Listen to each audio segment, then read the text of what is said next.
नमस्कार, एलएमएफ न्यूज पर आप सभी का बहुत स्वागत। मैं हूं आपके साथ अभिषेक पुंडी। डोनाल्ड ट्रंप ने दावा किया था कि रशिया और यूक्रेन के बीच जो युद्ध चल रहा है उसे वो 24 घंटे में रुकवा देंगे। 24 घंटे 24 दिन नहीं रुकवा पाए। 20 जनवरी को शपथ ली थी और अगस्त का महीना लगभग बीतने वाला है। इसके बीच में 6 बार पुतिन से फोन पर बात कर चुके हैं, माफ कीजिएगा 7 बार बात कर चुके हैं।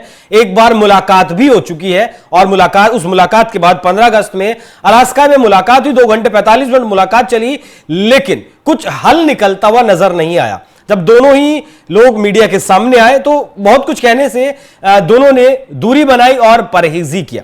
उसके बाद यूक्रेन के राष्ट्राध्यक्ष को भी बुलाया गया अमेरिका में, जिन्हें लेकर यूरोप के तमाम देश वहां पहुंचे थे। यूरोप के तमाम देशों के राष्ट्राध्यक्ष वहां पहुंचे थे जेलेंस्की के साथ में।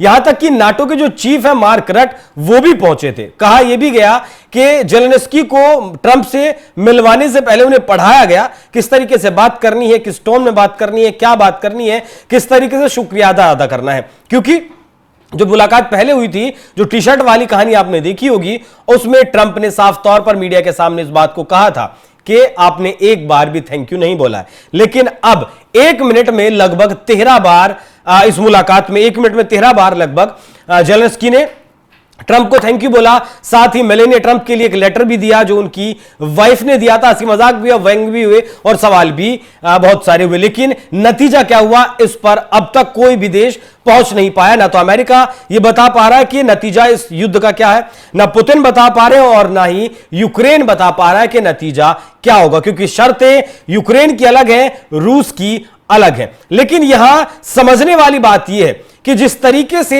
यूरोप के देश अमेरिका पहुंचे थे जेलेंस्की का साथ देने के लिए, समर्थन करने के लिए, वो आखिर क्या दर्शाता है?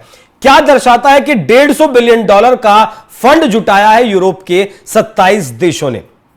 28 देश हुआ करते थे, ब्रिटेन बाहर निकल गया था। तो अब जो मौजूदा 27 देश हैं, क्या उसके सैनिक अब जमीन पर रूस के खिलाफ उतरकर जंग लड़ेंगे? ऐसा मैं क्यों कह रहा हूं? क्योंकि यह खुद ट्रंप का बयान है जिसमें उन्होंने कहा है कि यूक्रेन के लिए सुरक्षा की गारंटी नाटो की सुरक्षा शामिल नहीं हो सकता। मतलब यूक्रेन नाटो में शामिल हो, यह यूक्रेन की सुरक्षा की गारंटी नहीं हो सकता।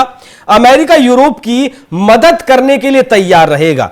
फॉक्स न्यूज को एक इंटरव्यू में दिए इंटरव्यू में इन्होंने कहा था, ट्रंप ने कहा कि जहां तक यूक्रेन की सुरक्षा का सवाल है, यूरोपीय देश जमीन पर सैनिक भेजने के लिए तैयार हैं। हम उनकी मदद करने के लिए तैयार हैं, खासकर एयर सिक्योरिटी में।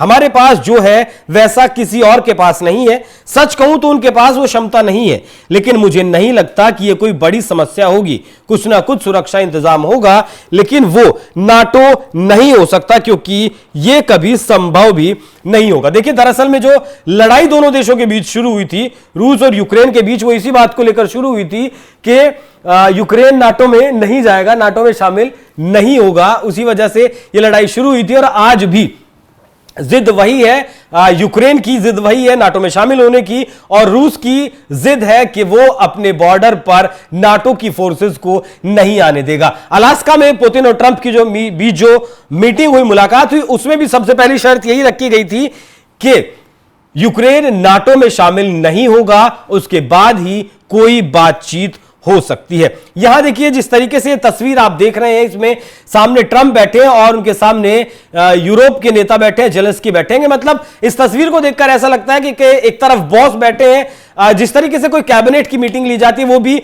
एक राउंड टेबल पर हो जाती है, या फिर कोई नेता अपने नीचे वाले नेताओं की कोई मीटिंग ले रहा है सामने बैठकर। इस तरीके से मतलब कहें कि एक तरीके से कहीं ना कहीं औकात दिखाने का काम यूरोपीय देशों को ट्रंप ने किया है कि तुम बराबरी नहीं करते। यहां यह तो साबित हुआ कि यूरोप के देशों के भी बॉस अमेरिका ही है, ट्रंप ही है, और पुतिन ने उनके ऊपर जाकर अमेरिका का बॉस खुद को साफ जाहिर कर दिया है। यहां ट्रंप ने अपने बयान में आगे कहा, मतलब अगर आप रूस की जगह सोचें तो क्या आप चाहेंगे कि आपका दुश्मन, आपका विरोधी सीधे आपकी सीमा पर बैठा हो? मतलब ये पुतिन की जबान लगभग बोलने का काम कर रहे हैं यहां पर ट्रंप। ऐसा नहीं होता। हमेशा से यह माना जाता था कि यूक्रेन रूस और यूरोप के बाकी हिस्से के बीच एक तरह का बफर जोन है, और यह एक बड़ा चौड़ा बफर था। सब कुछ ठीक चल रहा था जब तक पूर्व राष्ट्रपति जो बाइडेन ने इसमें दखल अंदाजी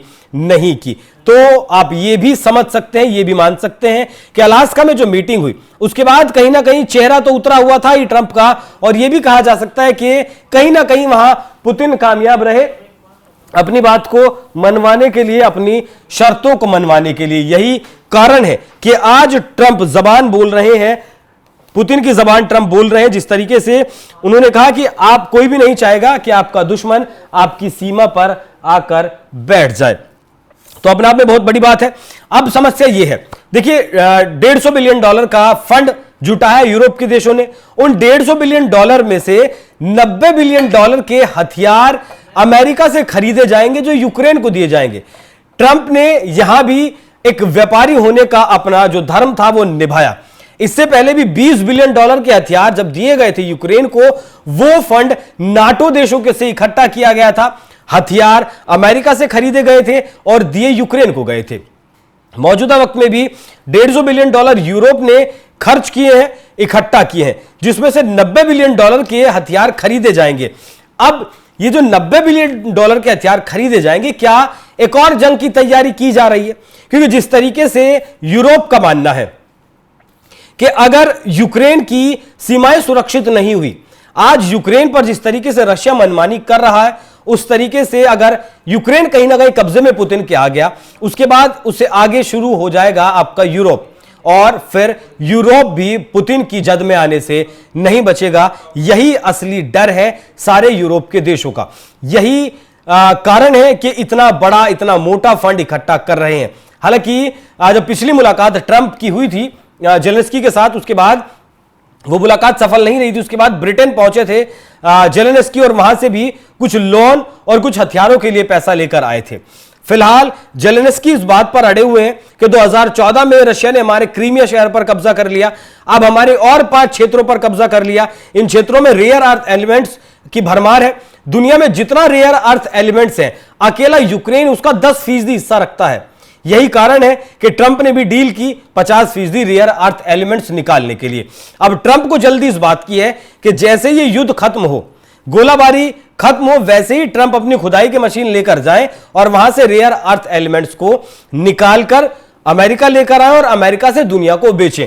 क्योंकि फिलहाल जो वेपनाइजेशन रेयर अर्थ एलिमेंट्स का है वो चीन के पास है। दुनिया का 90% रेयर अर्थ एलिमेंट्स चीन, उस पर चीन का कब्जा है, और अपनी मर्जी से जिसे चाहता है, जिस दाम पर चाहता है, जैसे चाहता है वैसे चीन बेचता है। यही कारण है कि ट्रंप ने बलूचिस्तान में भी, मुनीर के साथ बलूचिस्तान की भी डील कर ली है। वहां भी ट्रंप खुदाई करेंगे और वहां से भी रेयर अर्थ एलिमेंट्स को निकालेंगे। तो बहुत सारी, मतलब एक तरीके से कहेंगे खिचड़ी पकी हुई है। लेकिन बड़ा सवाल अभी भी यही है कि जब मुलाकात चल रही है, बात चल रही है, अभी तीनों नेताओं की भी बातचीत होने वाली है, कब होगी उसकी तारीख अभी तय नहीं है, जिसमें जेलेंस्की होंगे, ट्रंप होंगे और पुतिन होंगे। उस बीच में $90 बिलियन के हथियार अमेरिका से खरीदकर यूक्रेन को देना आखिर क्या दर्शाता है? क्या यूरोप के देश वाकई में चाहते हैं कि यह जंग खत्म हो? अगर यूक्रेन के देश वाकई में चाहते हैं कि यह जंग खत्म हो, तो फिर इस तरीके से हथियार देने का मामला क्या है? इस तरीके से हथियार क्यों दिए जा रहे हैं? बाकी देखना दिलचस्प होगा कि जब तीनों नेताओं की मुलाकात होगी तो उसमें क्या कुछ निकलकर सामने आता है। बाकी आप लोग इस विषय पर क्या सोचते हैं? अपनी राय हमें कमेंट कर जरूर बताइएगा। नमस्कार।